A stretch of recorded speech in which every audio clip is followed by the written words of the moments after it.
Alright, so I'm cheating a little bit with this show, like really cheating, because I said before, whenever I talked about a show this year, I wanted to be completed so I could look at the thing as a whole, and this one just got started. Honestly, at the time I'm recording this, season 1 isn't even done yet. But even with not that many episodes out yet, I feel like there's a lot to talk about with The Mandalorian, and so does everyone else, because this show is just exploding. With the Star Wars movies being up and down over the years, and honestly a lot of Star Wars property kind of being the same, they're kind of hit and miss. I feel like this is something in this universe I'm really into, I'm really excited for, like I want to kind of live here. In the same way I'd like to live in Sin City. There's just kind of this cool style and this badass nature and just this quiet complexity going on that you don't usually see that much in, well, sci-fi or action or really anything much nowadays. The show is about a bounty hunter called the Mandalorian. There's several of them, though not a ton as there used to be, and they do their best to keep their identity a secret, never taking off their masks. Yeah, it's kind of a Judge Dredd thing that way. The real Judge Dredd. At first I thought maybe this could be a problem as, you know, for a movie that's alright, but for a show, man, how are you gonna follow this guy for a long time if you never see his face?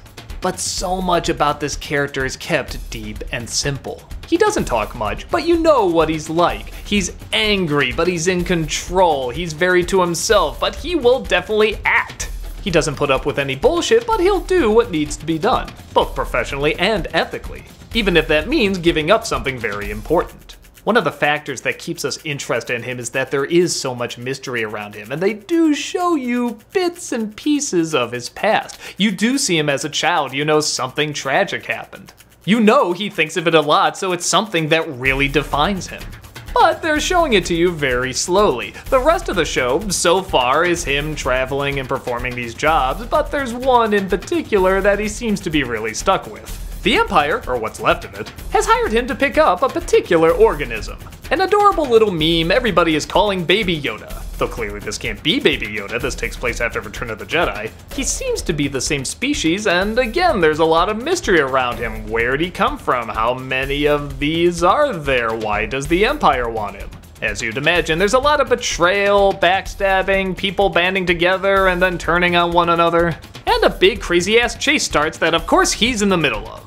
So what I really like about this show is that it does what I honestly like the most in the Star Wars universe. It's visual storytelling. There's a lot of atmosphere, a lot of side quests, and not a ton of talking. Yeah, no prequel Congress talks or the economic imbalance of space horses or whatever. It's like a spaghetti western, the man with no name, or in this case, no face. Traveling the galaxy, running away from his past, trying to get by, but despite his brooding demeanor, there's always something he does that's ethical, but always gets him in trouble.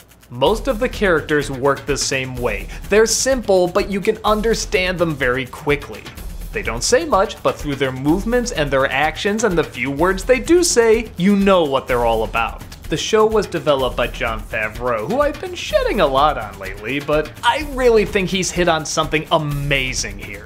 This is what I wanted the Solo movie to be. A long time ago they were talking about doing a Mos Eisley show or film, and I was excited because I thought it would be something like this. And everybody was like, oh, why are they doing that? They're making a movie out of anything. But I thought, man, the tough, aggressive, but blunt and to the point environment is kinda what I loved in a lot of these Star Wars movies. It gave you bullet points but left open a lot of room for discussion and interpretation. Much like a lot of those great westerns or gangster stories or samurai stories. So, as of now, I'm in love with this show, as I'm sure a lot of people are. Will it continue to go in this direction? Will there be twists and turns we can all get behind? Or will something inevitably happen that loses a good chunk of us? I don't know, but as of now, there's something really solid, really cool, and even kinda complex when you read into what they're doing and why they're doing it. I love the hell out of this show, and I can't wait to see more.